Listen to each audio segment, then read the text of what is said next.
देश में welfare schemes को लेके आम जनता के लिए चलने वाली जन कल्याणकारी स्कीम्स को लेके उनको फ्री की रेवड़ी कह के आज उनका मजाक बनाने का एक नई राजनीति देखने को आ रही है।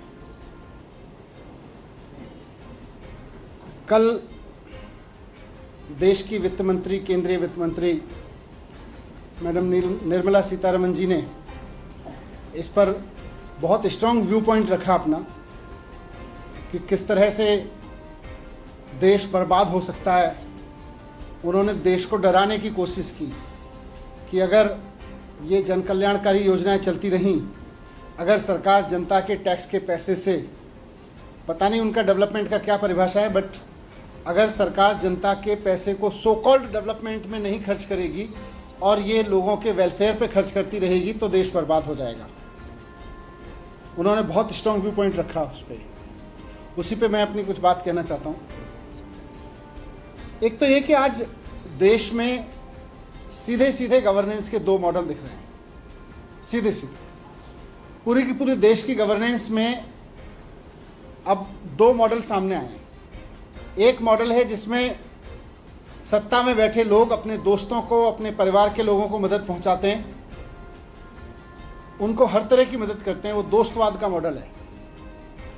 दोस्तवादियों के मॉडल में सत्ता में बैठे हुए लोगों के टैक्स माफ होते हैं, उनके लोन माफ होते हैं, लाखों करोड़ के लोन माफ होते हैं, और फिर कहा जाता है डेवलपमेंट है, फिर कहा जाता है ये तो विकास के लिए किया जा रहा है देश के। दूसरा मॉडल है कि जनता के टैक्स के पैसे का इस्तेमाल लोगों को अच्छे सरकारी स्कूल देने में किया जा रहा है, लोगों को अच्छे सरकारी हॉस्पिटल, वहाँ पे अच्छी दवाइयाँ, वहाँ पे उनके टेस्ट के लिए किया जा रहा है, उनको बिजली, सस्ती बिजली, मुफ्त बिजली देने के लिए किया जा रहा है, तरह तरह की सुविधाएं देने के लिए किया जा रहा है।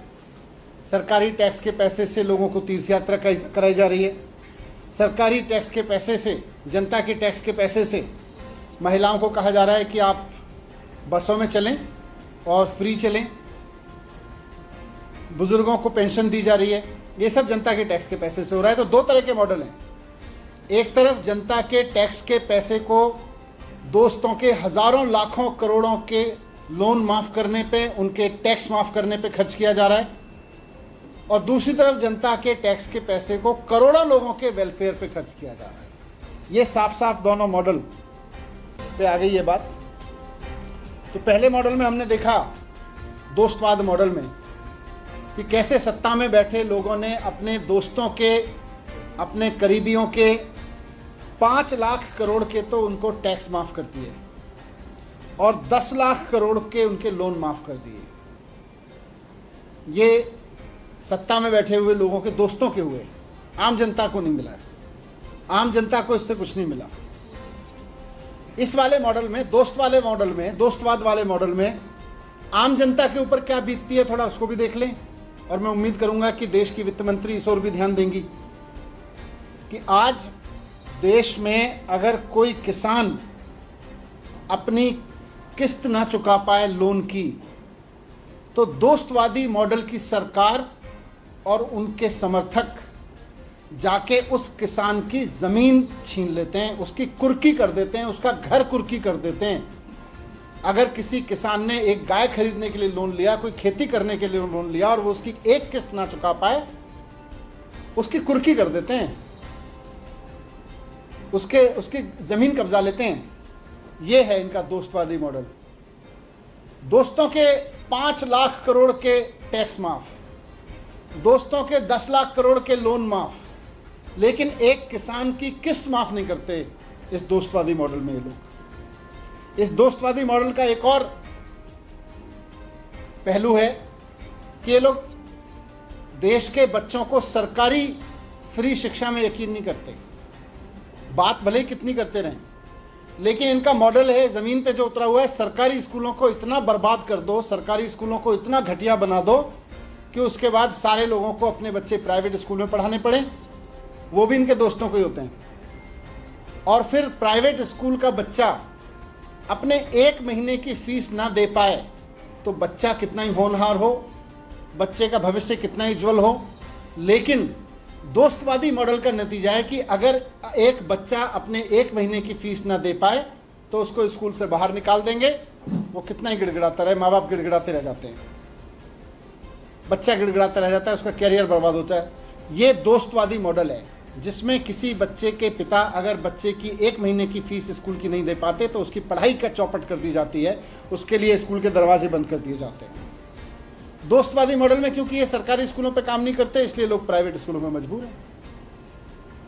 दोस्तवादी मॉडल में ये सरकारी अस्पतालों पे, सरकारी अस्पताल बनवाने में, सरकारी अस्पतालों में फ्री दवाई देने में, सरकारी अस्पतालों में फ्री टेस्ट करने में, फ्री कंसल्टेंसी में, इसमें यकीन नहीं करते।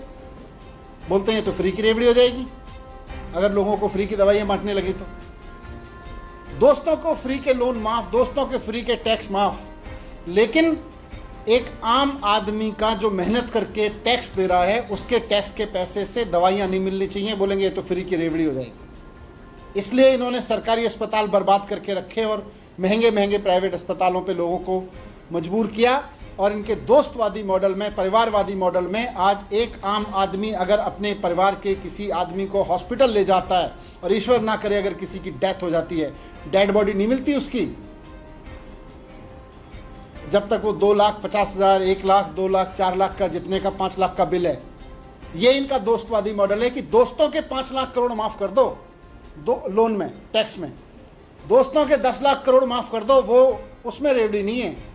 रेवड़ी इस बात में कि एक आदमी को अच्छा अस्पताल, अच्छा सिस्टम दे दो, उसमें इनको प्रॉब्लम है। आज कल ये भी कहा कि भाई बहुत बर्बाद हो गए हैं, देश बर्बादी की कगार पर हैं, अगर रेवड़ियां दी जाएंगी तो। रेवड़ी कहते हैं ये जन कल्याण योजनाओं को, फ्री की रेवड़ी कह के मजाक उड़ाते हैं उनका।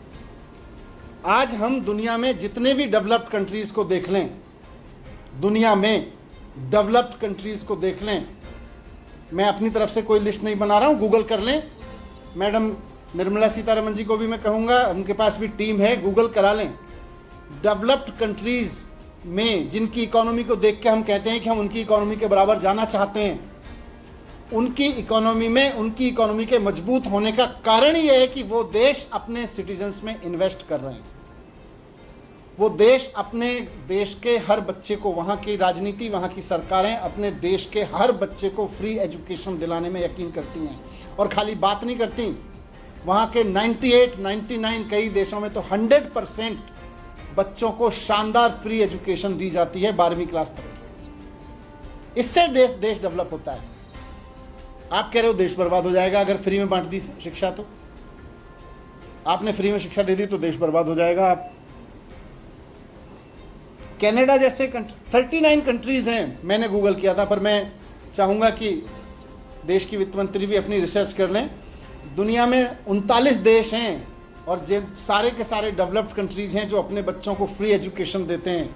हम अपने बच्चों को फ्री एजुकेशन की कहीं किसी कागज पे लिख के बैठ जाते हैं, उसके बाद व्यवस्था करते हैं, क्योंकि हमें लगता है कि सरकारी स्कूल बनाने में तो रेवड़ियों पे खर्च हो जाएगा, तो हम कहते हैं प्राइवेट स्कूल में पढ़ाते रहो। अच्छी एजुकेशन देनी है तो प्राइवेट स्कूल में पढ़ाओ। पूरे देश में इन्होंने सरकारी स्कूलों को बर्बाद करके रखा हुआ है। सोच वही है कि अगर सरकारी स्कूल ठीक कराएंगे, हमें फ्री की रेवड़ी थोड़ी बांटनी है। सीखो देशों से, अगर सीखने की बात कर रहे हो तो। डेवलप्ड कंट्रीज को आप देखो, आज कनाडा, डेनमार्क, ब्राजील, यूके जैसे देश हैं, सब अपने देश के लोगों के लिए 100% हेल्थ केयर फ्री देते हैं। 100% हेल्थ केयर। गूगल कर लें, रिसर्च कर लें, बहुत सारी रिसर्च मिल जाएंगी। दुनिया में बहुत सारे विकसित देश ऐसे हैं जहां पीने का पानी फ्री दिया जाता है। बहुत सारे डेवलप्ड कंट्रीज ऐसे हैं जहां बच्चा पैदा होता है, उसके खाते खुल जाते हैं सरकार की ओर से, कई तरह के उसके खाते में बाय डिफॉल्ट, अमीर परिवार में हो, गरीब परिवार में हो, बाय डिफॉल्ट उसके परिवार में पैसा आना शुरू हो जाता है। ये इसकी वेलफेयर स्कीम्स के लिए, ये फलाने के लिए, फलाने इतने उम्र का होगा, इतने उम्र का होगा, उस वक्त के लिए। हम कहते हैं तो फ्री की रेवड़ी हो जाएगी अगर कुछ बच्चों को दे दिया तो। बुजुर्गों के लिए ऐसे ही बहुत सारी इन्वेस्ट। कुल मिला के डेवलप्ड कंट्रीज के डेवलप होने का कारण ही यह है कि वो अपने सिटीजन्स में इन्वेस्ट करने में यकीन रखते हैं, और हमारी सरकार सिटीजन में इन्वेस्ट करने को कहती है। फ्री की रेवड़ियां ये बंद कर देनी चाहिए। स्कूल बंद कर दो, सरकारी अस्पताल बंद कर दो, सरकारी सब कुछ प्राइवेट कर दो, सब कुछ प्राइवेट हाथों में सौंप दो, फिर लोग लुटते रहें, मरते रहें, पिटते रहें, ना पढ़ पाएं, कोई फर्क नहीं पड़ता। सारी योजनाएं बंद कर दो।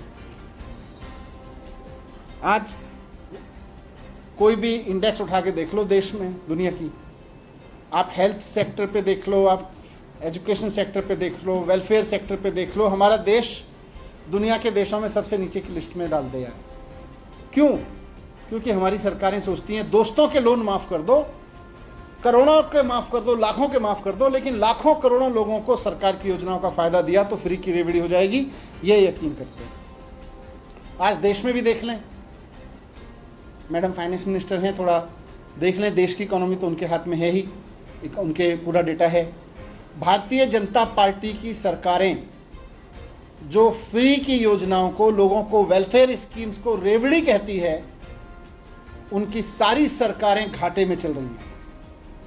आज उत्तर प्रदेश सरकार का फिजिकल डेफिसिट 81,000 करोड़ रुपीस का है, गुजरात का 36,000 करोड़ रुपीस का है, मध्य प्रदेश का 49,000 करोड़ रुपीस का है। ये पैसा जाता कहाँ है? लोग तो टैक्स दे रहे हैं, ये कह रहे हैं हम टैक्स के लोगों से डेवलप करेंगे। आपने तो टैक्स के लोगों से, जनता के टैक्स के पैसे से डेवलप करेंगे, लेकिन हुआ क्या? जनता के टैक्स के पैसे को पता नहीं कहाँ ले गए, दोस्तवाद में, दोस्तों के लोन माफ़ करने में ले गए, वहाँ तो सरकारी घाटे में चल रही हैं। और पिछले 7 साल से लगातार दिल्ली की सरकार है जो लोगों के वेलफेयर के लिए सारा इन्वेस्टमेंट करती है, एजुकेशन में इन्वेस्ट कर रही है, हेल्थ में इन्वेस्ट कर रही है, फ्री बस, बिजली, पानी, इन सब में इन्वेस्ट कर रही है। और उसका नतीजा है, लोगों में इन्वेस्ट करने का नतीजा है कि लोगों के सरकार भी फायदे में चल रही है, रेवेन्यू सरप्लस चलती है। खुद सीएजी मानता है इस बात को। तो मैं कहना चाहता हूँ कि ये जो मजाक बनाया जा रहा है भारत में गरीब आदमी का, गरीबी का, और कहा जा रहा है कि हम फ्री की रेवड़ी नहीं बांटेंगे, इसको बंद करें। अगर देश को डेवलप करना है तो एकमात्र रास्ता है कि अपने सिटीजन्स में इन्वेस्ट करिए। अपने दोस्तों के लोन माफ़ करने से और उनके कर्ज माफ़ करने से, उनके टैक्स माफ़ करने से भारत विकसित नहीं बनेगा। भारत को अगर विकसित बनाना है तो सिटीजन्स की एजुकेशन में, उनके हेल्थ में, उनके वेलफेयर में इन्वेस्ट करना पड़ेगा। ये मुझे आपसे समझ। Thank you.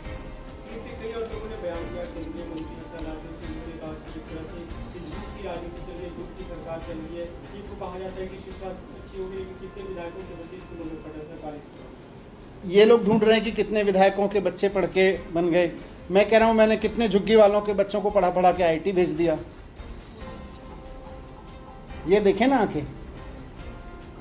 और आप बताएं आपने सरकारी स्कूल में कहाँ इन्वेस्ट किया हुआ है? पूरे देश के सरकारी स्कूलों की तस्वीर निकल के सामने आती है। सर, खुली बहस की चुनौती या आह्वान दिया है निर्मला सीतारमण ने, क्या आप तैयार हैं उसके लिए? नहीं, बताएं ना फिर किस बात पे? दोस्तवाद पे? ये दोस्तवाद की राजनीति करते हैं? खुली बहस करें दोस्तवाद की राजनीति पे।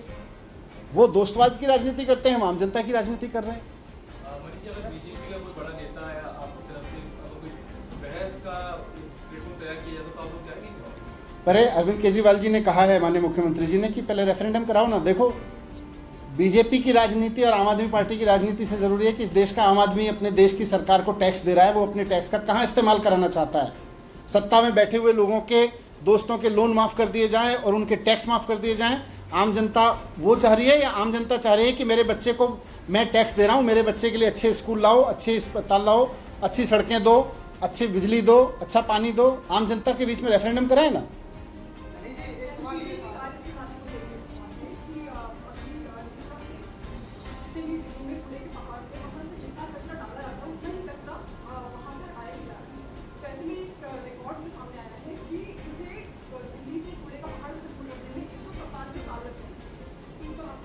यही भारतीय जनता पार्टी की राजनीति है।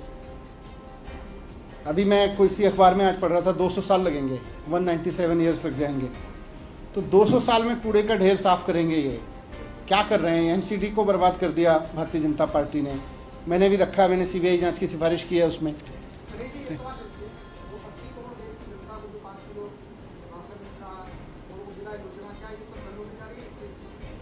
देखिए, ये तो इनको बताना पड़ेगा ना, क्योंकि आज जनता के कल्याण की किसी भी योजना को कहते हैं साहब ये फ्री की रेवड़ी है, फ्री की रेवड़ी है, इसको बंद कर देना चाहिए।